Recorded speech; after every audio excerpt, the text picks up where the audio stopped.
Ce captif en habit de marchand est un grand roi, un héros de légende dont le nom a traversé les siècles, Richard Cœur de Lion.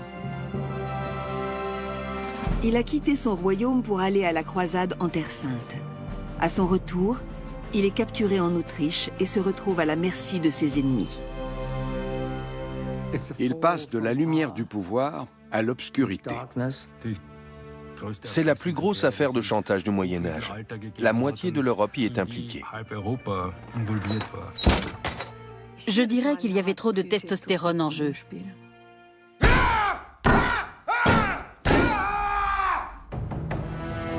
Sa couronne est menacée. Il doit sortir de captivité rapidement, à n'importe quel prix.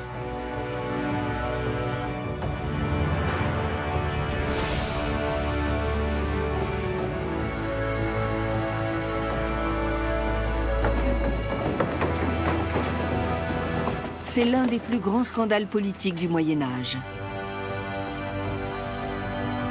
Le puissant roi d'Angleterre est retenu prisonnier par un petit duc. Léopold d'Autriche.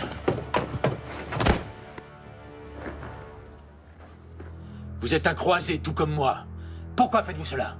N'en avez-vous vraiment pas la moindre idée? Richard Cœur de Lion est un personnage de légende qui fascine encore près d'un millénaire après sa mort. L'histoire de sa capture commence en Normandie, à la fin du XIIe siècle. Richard Plantagenet a réuni sa famille.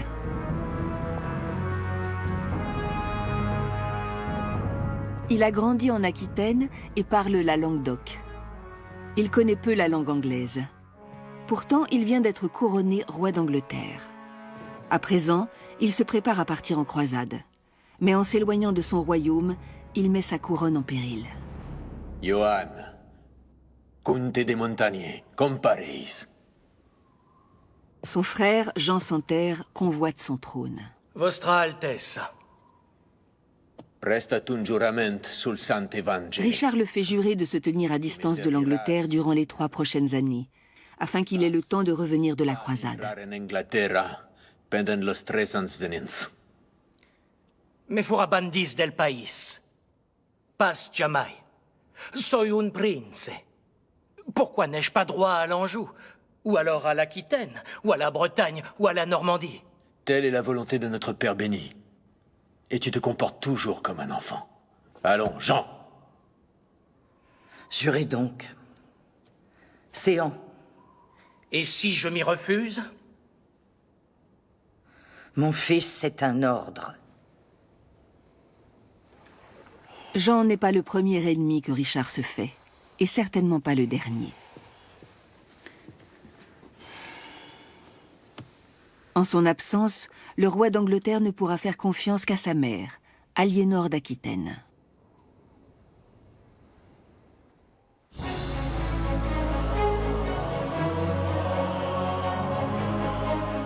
À l'été 1190, Richard part pour la 3e croisade en Terre Sainte afin d'accomplir son devoir de roi chrétien. Il fait escale en Sicile pour y passer l'hiver. Il va devoir entretenir le moral de ses troupes, prêtes à en découdre avec les infidèles.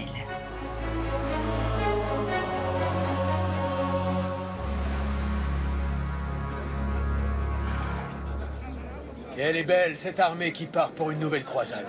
Chevaliers de langues et de coutumes différentes, ardemment unis dans la foi. Tous unis sous la même bannière.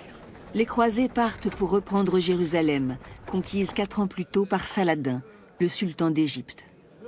Puissions-nous tous revenir victorieux. Veuille le Seigneur nous aider à reconquérir Jérusalem et libérer la Terre Sainte. Les croisés sont prêts à tout pour délivrer la ville sainte, comme Baudouin de Béthune, un fidèle compagnon de Richard.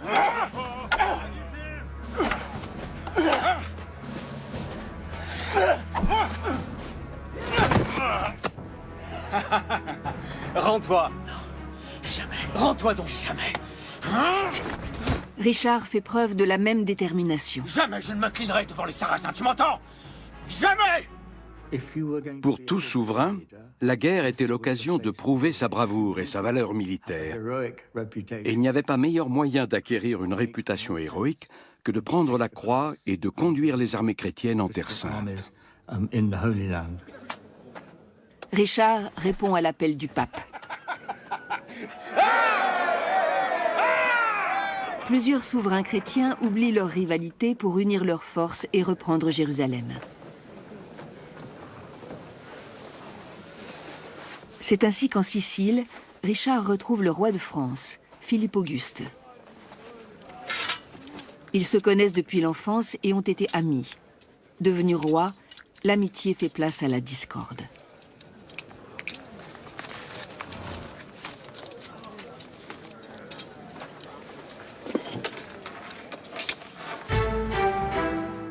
Leurs deux familles sont en effet rivales. Richard appartient à la puissante dynastie des Plantagenets, qui règne de la frontière anglo-écossaise jusqu'aux Pyrénées. L'Empire plantagenet comprend le royaume souverain d'Angleterre et des territoires appartenant au royaume de France, comme la Normandie, l'Anjou ou l'Aquitaine. Sur ces territoires, Richard est le vassal du roi de France. Philippe II, dit Auguste, est l'héritier des Capétiens, qui règnent depuis le Xe siècle sur le royaume de France. Mais ses possessions sont très limitées par rapport à celles de son puissant vassal plantagenet. Aussi le craint-il. Il a des espaces, des ressources, un pouvoir militaire qui est incomparablement plus faible par rapport au Plantagenet. Donc il y a un déséquilibre comme ça où on voit le seigneur qui finalement est dominé par, en termes de réalité politique par ses vassaux. Dans l'enfance, Richard a été fiancé à la demi-sœur de Philippe, Adélaïde de France. Leur union doit renforcer les liens entre leurs deux familles. Mais Richard la repousse sans cesse. Non, tu as tort. Voici Excalibur. Cette épée a appartenu au roi Arthur, jadis. C'est avec elle que je pourfends mes ennemis. Oh, Philippe, as-tu prié pour nous? J'ai prié pour la victoire. La mienne est assurée. Si je trépasse, le royaume divin m'est acquis. Si je triomphe, j'entrerai à jamais dans la postérité. Un fils assurerait mieux ta descendance. Avant que de songer à la mort, épouse Adélaïde et mets la nuit de noces à profit. Adélaïde pourra bien attendre mon retour. Si tu repousses Adélaïde et que tu en épouses une autre, je serai ton ennemi. Jusqu'à ma mort. Adélaïde a eu une liaison avec mon père. Elle lui a donné un bâtard. Vous avez entendu? Un bâtard! Vous le savez tous, non? Et moi, je devrais l'épouser? Jamais! Ces rumeurs poussent finalement Richard à renoncer définitivement à ce mariage. C'est ainsi qu'il se fait un nouvel ennemi mortel, le puissant roi de France. Je pense que ça, c'est une des plus fortes humiliations que Philippe Auguste a reçues. Le ressentiment de Philippe vient du fait qu'il se sent complètement manipulé par Richard. Il sent que Richard a le dessus tout le temps.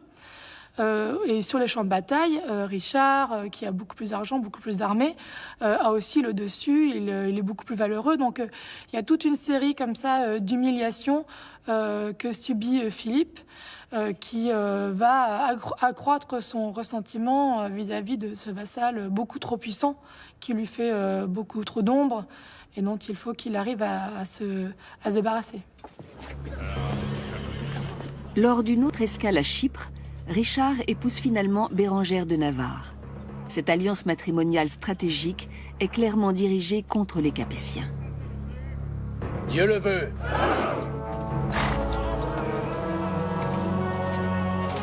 Richard peut enfin s'en aller reconquérir la Terre Sainte.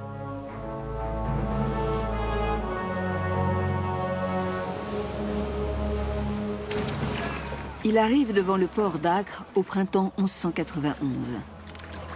Les croisés l'assiègent depuis 2 ans déjà, sans parvenir à le prendre. L'arrivée des renforts anglais se révèle décisive. Chevalier, à la droite!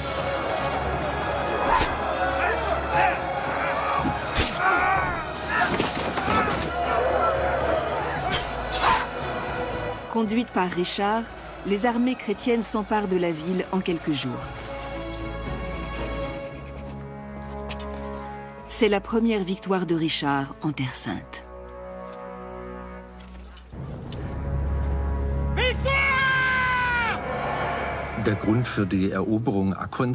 La prise d'Acre est surtout un enjeu de pouvoir. Ce n'est pas le roi de France et son état-major qui jouent un rôle décisif dans la victoire, mais le roi d'Angleterre, par les renforts qu'il apporte aux assaillants. Acre est à nous! Oui!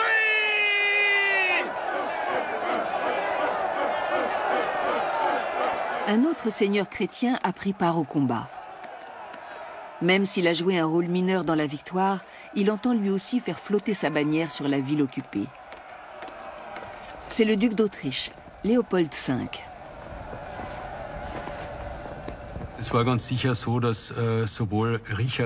Ni Richard ni Philippe ne souhaitaient voir flotter une troisième bannière sur Acre, car ils ne voulaient pas partager le butin. C'est un premier point. Mais surtout, ils étaient rois, et ils n'entendaient pas qu'un petit duc se hisse à leur niveau.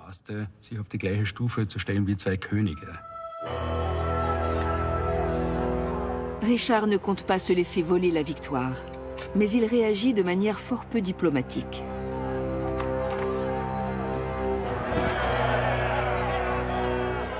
Naturellement, pour le duc d'Autriche, c'est un affront terrible. Richard l'offense-t-il délibérément ou manque-t-il de sens politique? On l'ignore. Toujours est-il qu'il se fait un nouvel ennemi. Il n'imaginait pas un instant que ce petit duc d'Autriche serait un jour en mesure d'exercer des représailles. Mais les voies de Dieu sont impénétrables.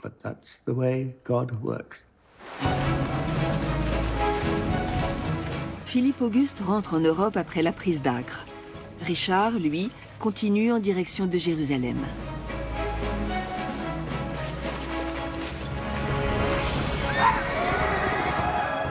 En l'espace de quelques mois, il remporte une série de victoires à Césarée, Arsouf et Jaffa.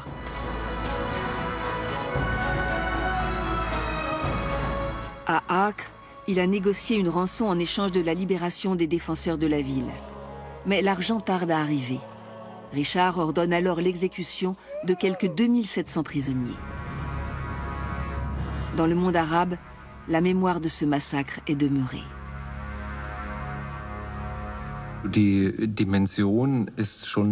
Ça a été un massacre d'une ampleur exceptionnelle aux yeux des contemporains. Cela a entaché l'histoire de Richard en Terre Sainte. Il l'a sans doute fait sciemment pour semer la terreur chez les Sarrasins. Pendant toute une année, les armées de Richard combattent celles de Saladin. Les deux chefs de guerre s'affrontent directement à Jaffa.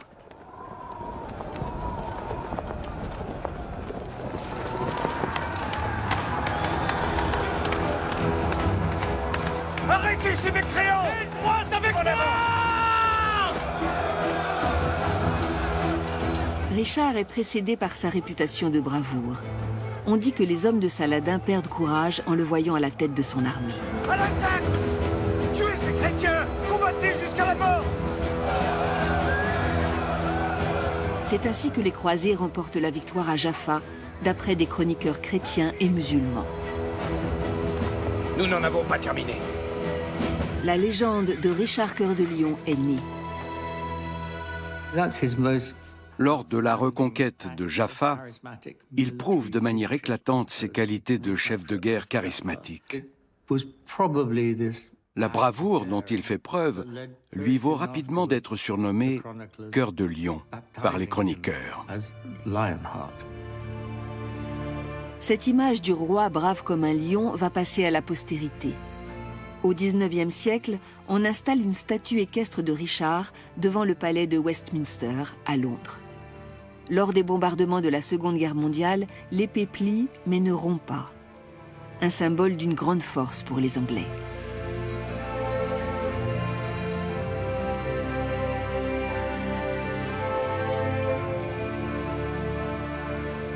La bataille de Jaffa marque la fin de la croisade. Saladin et les chrétiens trouvent un compromis. Le premier garde Jérusalem, mais les seconds pourront accéder à leur lieu de pèlerinage.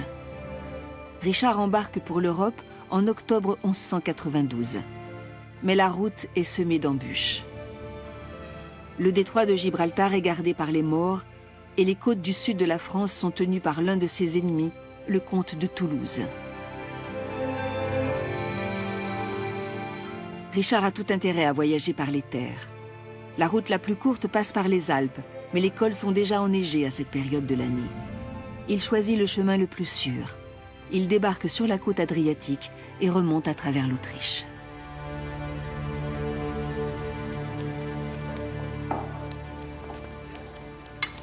Les hommes ont faim et froid. La croisade a été un succès pour Richard. Son retour eût pu être triomphal, mais se sachant menacé, il doit voyager déguisé en marchand avec pour seule escorte une poignée d'hommes. Avec l'aide de Dieu, nous arriverons en Angleterre dans 15 jours. Si seulement nous dépendions un peu moins de l'aide divine. Depuis qu'il a débarqué, Richard a déjà été attaqué 2 fois, en Carinthie et dans le Frioul. Il a perdu des hommes. Tiens, change ces pièces d'or contre la monnaie d'ici. Sois prudent, surtout. Quelqu'un en veut au roi d'Angleterre. Mais qui? Il a réussi à se mettre tout le monde à dos, pourrait-on dire. Aussi bien le roi de France que le duc d'Autriche. Après ses victoires en Terre Sainte, il était brouillé avec tout le monde. Donc il avait sans doute conscience qu'il risquait de lui arriver des malheurs.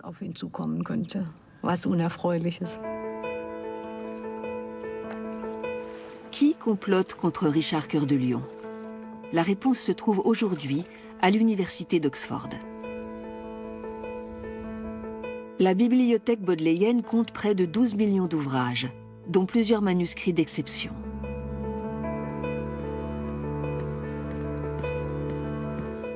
John Gillingham est le grand spécialiste anglais de Richard Cœur de Lion.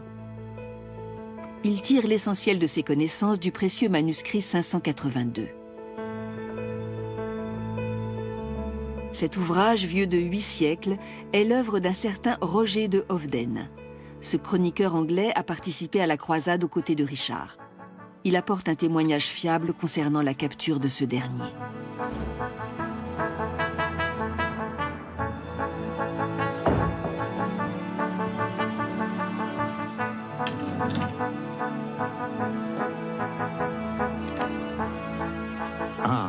Ah, c'est ici en rouge.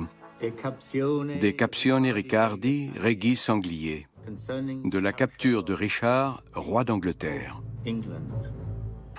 Se hâtant le jour et la nuit, ils arrivèrent près de Vienne. Le roi sombra dans le sommeil. Son domestique, qui tentait de changer de l'argent, fut reconnu par un serviteur du duc d'Autriche. Il fut fait prisonnier et conduit devant le duc. Il leur indiqua le logis de Richard. Monseigneur! Monseigneur! Merci, mon ami.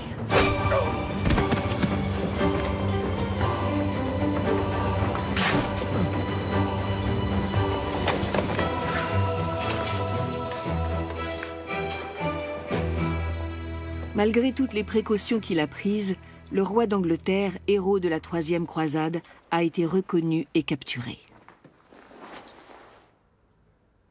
La nouvelle s'est répandue comme une traînée de poudre à travers l'Europe et a chamboulé l'échiquier politique. Faire prisonnier un roi, qui plus est un croisé, est sacrilège. Le pape prononce l'excommunication du duc d'Autriche.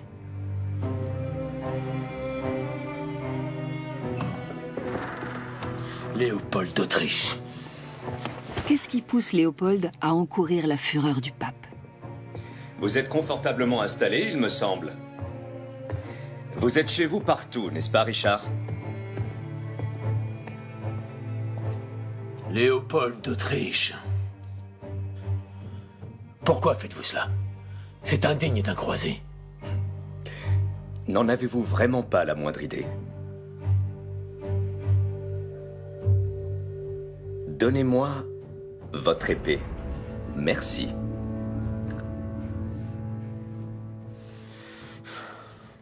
Léopold n'a pas pardonné l'outrage que lui a infligé Richard 1 an et demi plus tôt à Acre. Il veut se venger et laver son honneur. Les seigneurs de l'époque sont souvent très susceptibles quand on touche à leur rang dans la société. Léopold ne fait pas exception. Ses contemporains ne lui reprocheront jamais d'avoir eu une réaction exagérée. Ils comprennent fort bien qu'il capture Richard.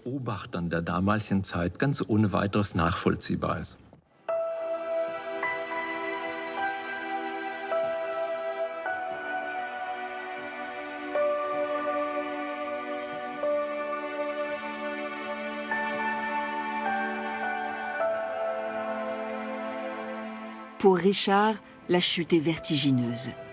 Le roi auréolé de la gloire des croisades sombre dans l'infamie de la captivité.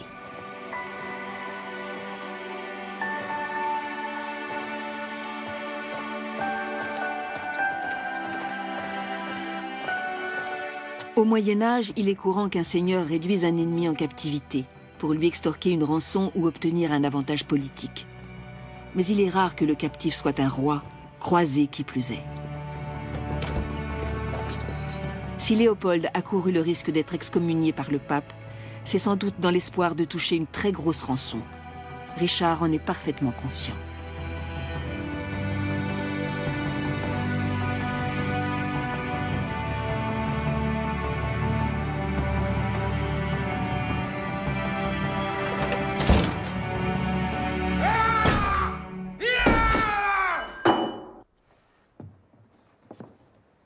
Mais il y a pire. La captivité menace le pouvoir même de Richard sur ses terres. Sa couronne est en jeu.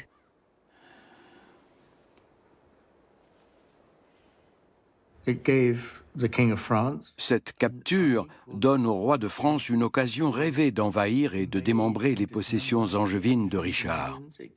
Quant à son frère Jean, ce peut être l'occasion de s'emparer du trône qu'il convoite depuis si longtemps. Toute la carte de l'Europe pourrait être bouleversée.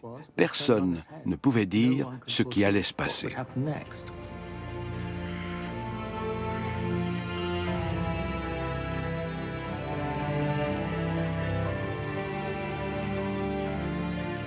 Richard aura tout le loisir de songer à cela dans sa geôle. Sa première prison est le château de Dürnstein, sur le Danube.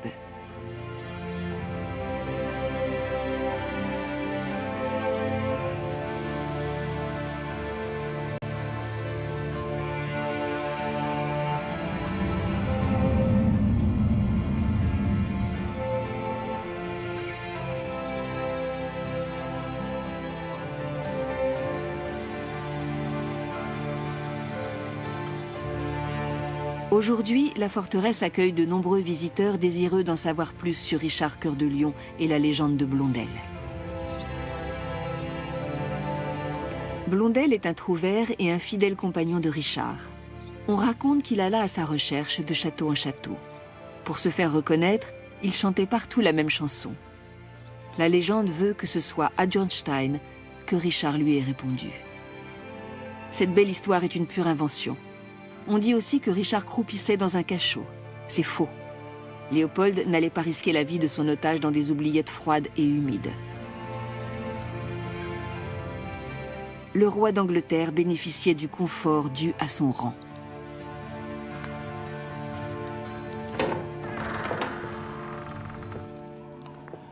Joyeux Noël, Votre Majesté. Baudouin, quelle joie.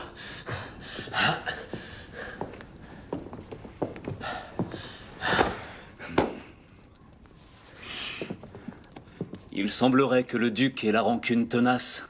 Oui, rancunier mais pas sot. S'il désirait réparation, un bon duel eût été plus approprié pour laver son honneur, du moins pour peu qu'il l'emporte. Tu l'as dit toi-même, il n'est pas sot. Exact. Prends place. La question serait plutôt... Pourquoi ce tout petit duc insignifiant semble-t-il disposé à se faire excommunier par le pape en faisant prisonnier un de ses croisés? Qui plus est, moi, un roi. Peut-être pour le rançonner? C'est ce que je pense, oui. Parce qu'il croit pouvoir agir en toute impunité? Ah. Parce qu'il a un protecteur? Exactement. Parce qu'il a un protecteur. Un seul seigneur peut se permettre de retenir Richard prisonnier contre la volonté du pape. C'est Henri VI, l'empereur du Saint-Empire romain germanique. On le dit intelligent, cruel, avide de pouvoir et sans scrupules.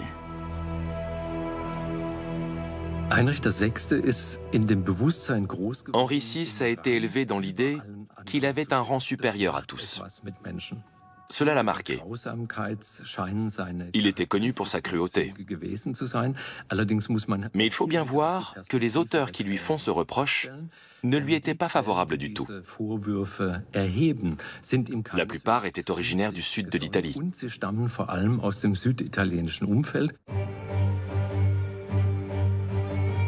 En effet, Henri VI convoite le trône de Sicile. Or, Richard d'Angleterre défend son rival. Mais ce n'est pas une raison suffisante pour que l'empereur le garde prisonnier.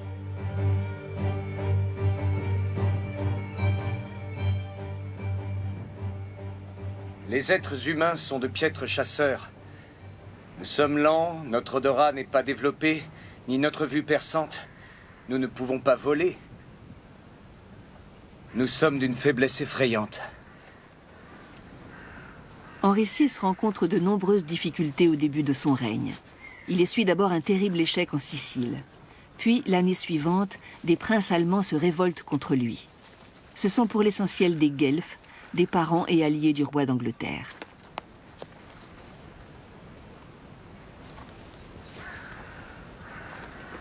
En retirant Richard de l'échiquier politique, Henri se débarrasse d'un problème.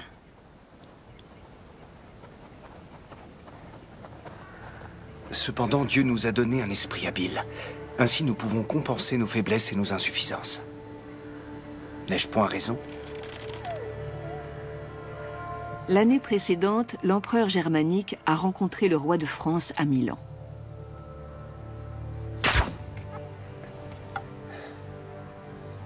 Et nous avons de fidèles compagnons. Ils débusquent le gibier et la trappe pour nous l'offrir. N'est-ce pas? Ils ont parlé du roi d'Angleterre et des moyens de l'évincer. Bon chien. Si. De la part du duc d'Autriche.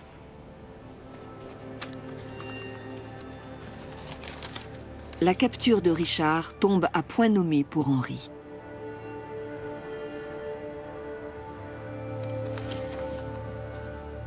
Amenez-le-moi. Henri s'assure le soutien du roi de France, selon la vieille règle qui veut qu'avoir un ennemi commun scelle l'amitié.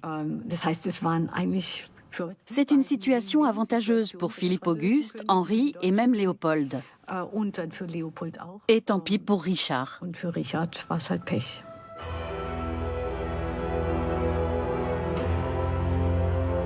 Quelques jours après la capture du roi d'Angleterre, l'empereur germanique écrit fièrement au roi de France qu'il a réduit en captivité l'ennemi de son empire.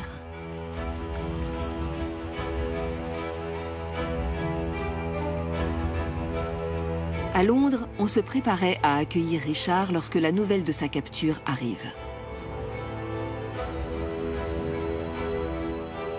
On envoie alors des émissaires traiter avec l'empereur germanique.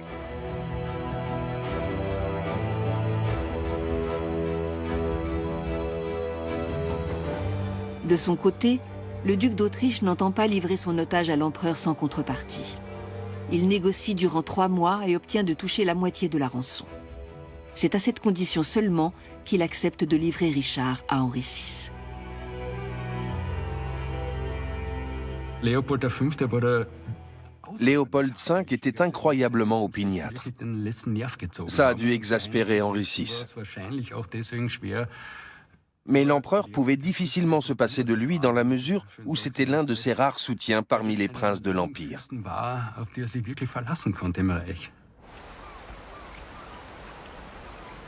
Pour la première fois depuis qu'il est captif, Richard est autorisé à rencontrer une délégation anglaise à Spire, à l'est des Vosges. L'évêque Hubert Walter lui apporte de mauvaises nouvelles. Son frère, Jean Santerre, s'est allié au roi de France pour faire main basse sur le trône d'Angleterre. Jean, quel enfant tu fais? Les Anglais vous aiment. N'en doutez point, c'est vous qu'ils veulent, pas Jean. Il ne s'agit pas de Jean. Je m'inquiète beaucoup plus de ce Français perfide. Songez aussi à Henri VI. Je ne céderai pas à l'empereur. Jamais. Plutôt mourir. Ne peut-on avoir un peu de vin pour s'abreuver? Sortez. Sortez!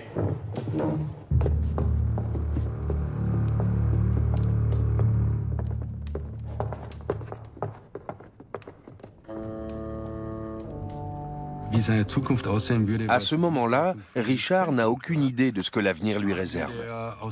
Quand sera-t-il délivré? Le sera-t-il d'ailleurs jamais? Ça a dû être très dur à vivre sur le plan psychologique.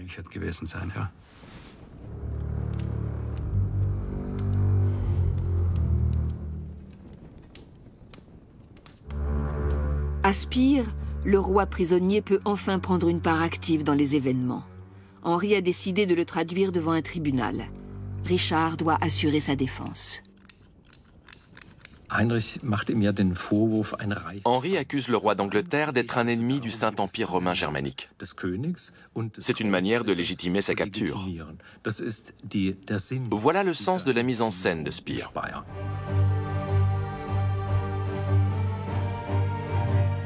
Devant les princes ecclésiastiques et laïcs du Saint-Empire, Henri porte de graves accusations. Il reproche à Richard de s'être allié contre lui avec le roi de Sicile, d'avoir insulté le duc d'Autriche et surtout d'avoir trahi les chrétiens en pactisant avec Saladin en Terre Sainte.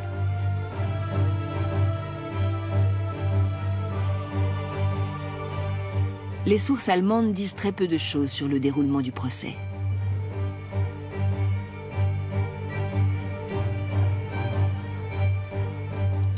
Le chroniqueur anglais Roger de Hovden est moins laconique.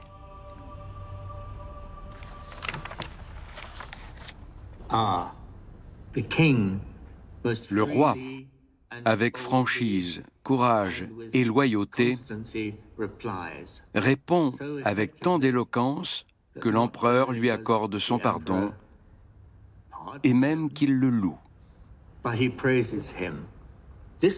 Cela doit être un cruel revers pour Henri VI.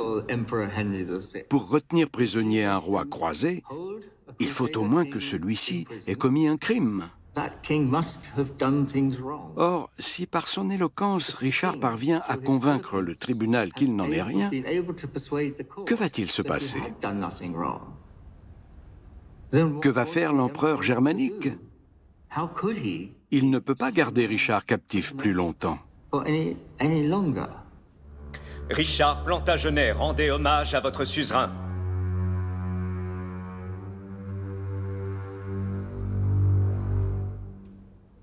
L'empereur germanique change alors de stratégie.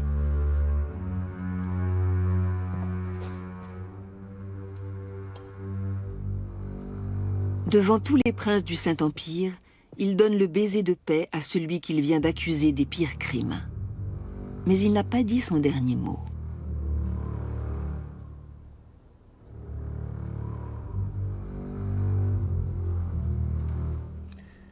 Eh bien, désormais des liens d'amitié nous unissent. Je souhaite donc faire un vœu devant la noble assemblée réunie ici. Je ne trouverai pas le repos tant que la paix ne régnera pas entre nous. Y compris entre vous et Philippe. Philippe II, le roi de France. L'empereur promet de faire la paix entre le roi d'Angleterre et le roi de France. Mais en fait, nous savons qu'il a écrit au roi Philippe Auguste. Il n'a donc aucune intention de faire la paix. Néanmoins, il déclare qu'il la fera et qu'en retour, pour son œuvre de réconciliation, il faudra lui verser une modeste obole. En attendant, mon cher ami, permettez une fois de plus que je vous offre l'hospitalité. Richard doit verser la somme de 100 000 marcs d'argent. De son plein gré, naturellement, puisqu'il ne s'agit plus d'une rançon, mais d'une rétribution. À dire vrai, l'empereur germanique s'est en quelque manière ridiculisé. Mais il parvient tout de même à ses fins, tant sur le plan politique que financier. Il réussit à garder le roi d'Angleterre en captivité, alors même que c'est lui, finalement, qui fait une grave entorse au code de l'honneur.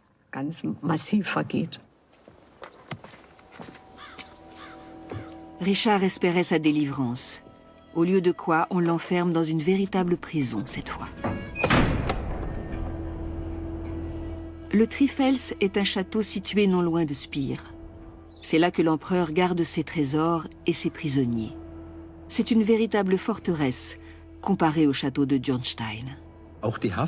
Le transfert de Richard au Trifels est une autre mise en scène. Il s'agit de faire comprendre l'urgence de la situation aux Anglais.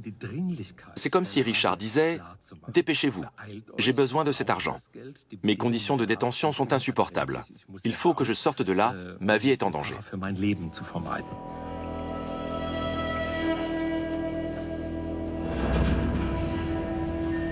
Les jours que Richard passe au Trifels composent l'une des pages les plus sombres de sa biographie.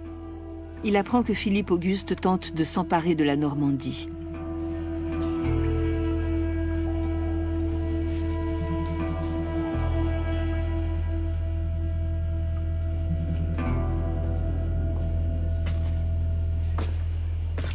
C'est dans ces heures difficiles qu'il redécouvre la musique.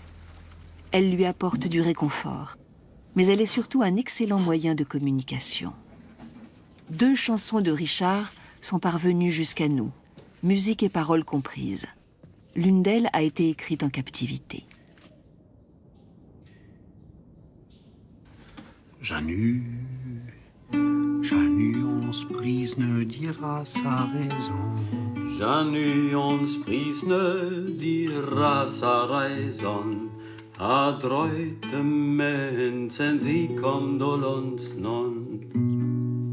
L'ethnomusicologue Michael Kort interprète la complainte de Richard Cœur de Lion. Mais je suis encore prisonnier. Oui, c'est bien. Pour Richard, cette composition est une façon adroite de se rappeler au bon souvenir de ses sujets, et surtout ceux les plus à même de l'aider. Honten avronce por mare lanzon, suis est sire esprit. Se savent bien mi homme et mi baron, Anglois, Normand, Potvin et Gascon, que je n'avoyais si pauvre compagnon. Je ne les sasse pour avoir en prison, je ne lis passeport nul les retraçons.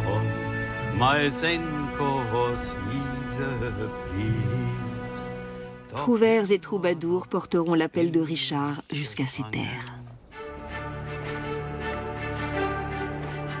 Une vaste levée de fonds est lancée en l'an 1193 pour délivrer Richard. On lève des impôts exceptionnels et on saisit tout l'or et l'argent qu'on peut trouver dans les églises de ses fiefs.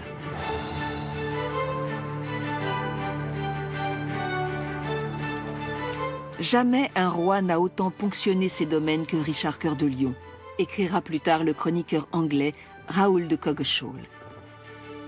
Il veut qu'on note avec exactitude le montant de la moindre contribution. L'évêque Hubert Walter exécute les ordres de Richard à la lettre. Afin que nous sachions ce que nous devons précisément à chacun d'entre eux. Aliénor d'Aquitaine dirige la campagne. Dites à Jean que les châteaux de Nottingham et de Tickhill lui restent. Windsor, Wallingford et Peake vont au roi. C'est l'une des figures féminines les plus remarquables du Moyen-Âge. Elle est une reine dans l'âme. Elle a énormément de pouvoir et elle s'en sert. C'est pénible pour tous, Hubert. Pour tous.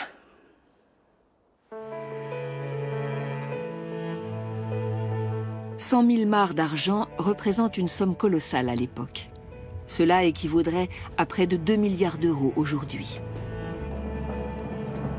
Pour rassembler cette somme, les fonctionnaires anglais vont faire preuve d'une grande efficacité. Ils créent un système de perception de l'impôt qui sera utilisé jusqu'au XIXe siècle.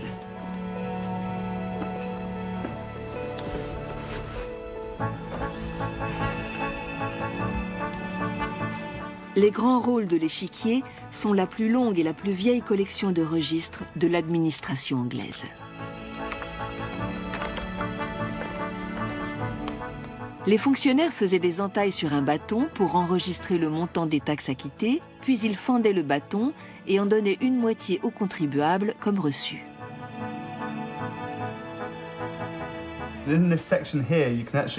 Cette section répertorie les personnes taxées pour payer la rançon.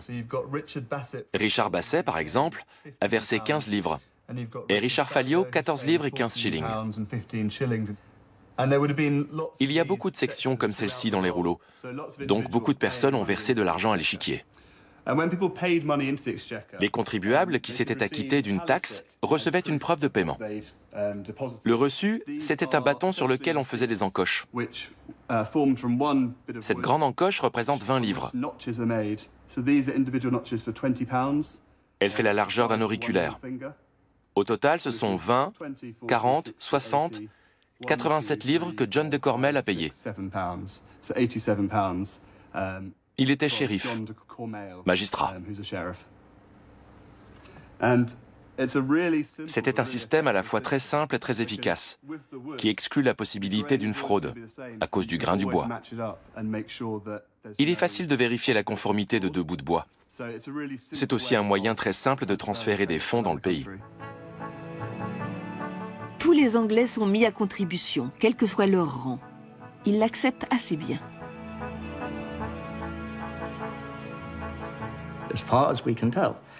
Pour autant qu'on sache, les gens étaient prêts à mettre la main à la poche pour ce roi qui était parti en croisade contre Saladin.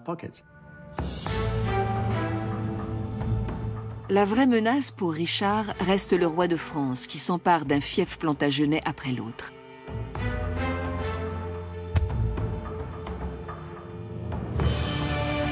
En avril 1193, Philippe Auguste prend possession du château de Gisors sans avoir à livrer bataille. C'est le verrou du domaine normand de Richard qui saute. Certains connétables vont décider de se rendre directement à Philippe Auguste. Ils ont choisi, ils ont considéré qu'il fallait prendre le parti qui était le plus sûrement victorieux sur le moment. Donc ça, c'est quelque chose de très courant pour les seigneurs des Marches, de changer de pouvoir. Le temps presse pour Richard, d'autant que l'empereur germanique menace de le livrer à Philippe Auguste.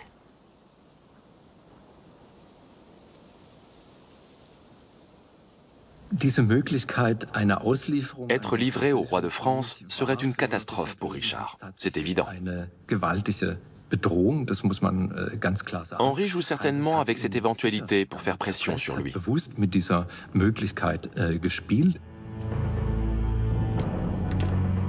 L'unique salut pour Richard reste la diplomatie. Il intercède en faveur de l'empereur germanique auprès des princes rhénans qui se révoltent. C'est ainsi qu'il se retrouve en position de négocier la fin de sa captivité.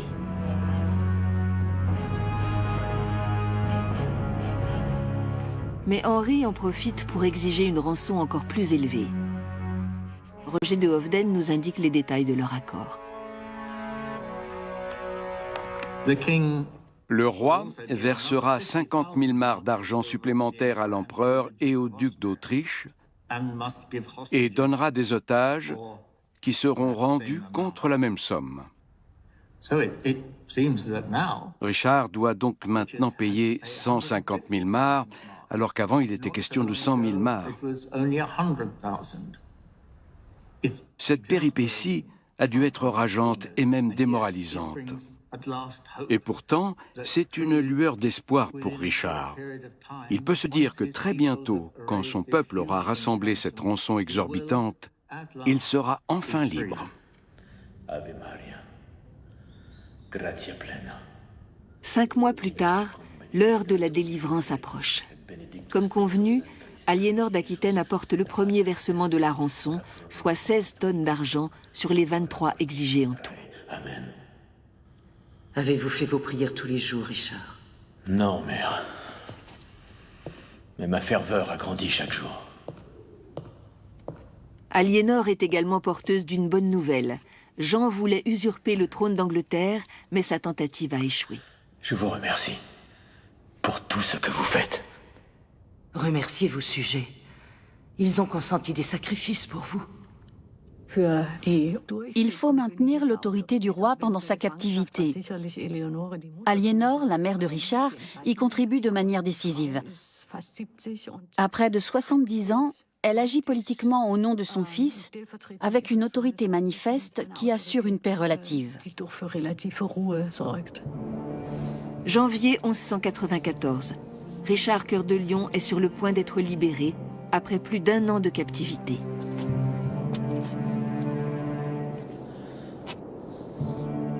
Tu sais, le vin d'ici est réputé. Baudouin de Béthune reste otage à la cour de Léopold. Cherche-moi une jolie femme pour mon retour. Est-ce là tout ce que tu désires? Majesté, Majesté, l'empereur veut vous voir.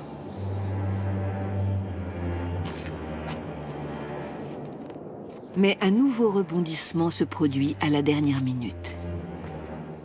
Non, non.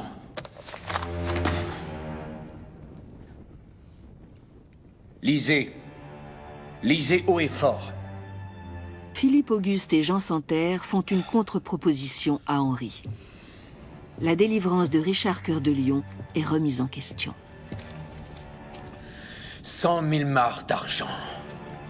Et on me garde captif encore 1 an. Ou 150 000 marcs. Et on me livre à Philippe Auguste. Jamais! C'est monstrueux! Nous, qui sommes des souverains, devons parfois être monstrueux. Non? C'est pour le bien de l'Empire. Que voulez-vous? Richard devait enrager. Henri était vraiment un scélérat. Mais qu'y pouvait-il?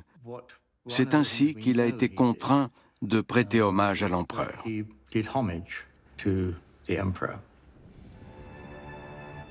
Restons bons amis. Je vous octroie l'Angleterre comme fief, et vous me versez un tribut de 5000 livres par an. Oui? Je deviens votre vassal. Mais vous recouvrez aussi la liberté, Richard. Faites-moi confiance, je sais ce que signifie la captivité. Une fois encore, tout cela est une question d'argent et d'honneur. Richard doit ravaler sa fierté pour prêter allégeance à l'empereur germanique et il lui versera un tribut.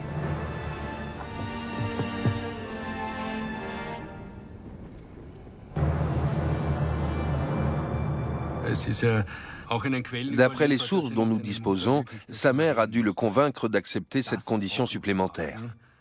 Cela n'a pas dû être facile pour lui.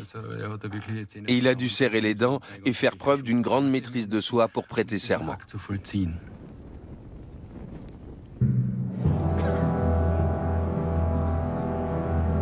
Après plus de 13 mois de captivité, Richard Cœur de Lion est enfin délivré. C'est la fin de l'une des plus grandes affaires politiques du Moyen-Âge.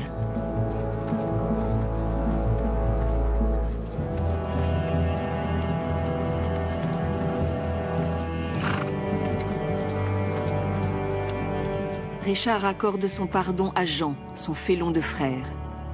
Puis il part en guerre contre le roi de France. Quelques mois seulement après sa libération, il est plus puissant que jamais.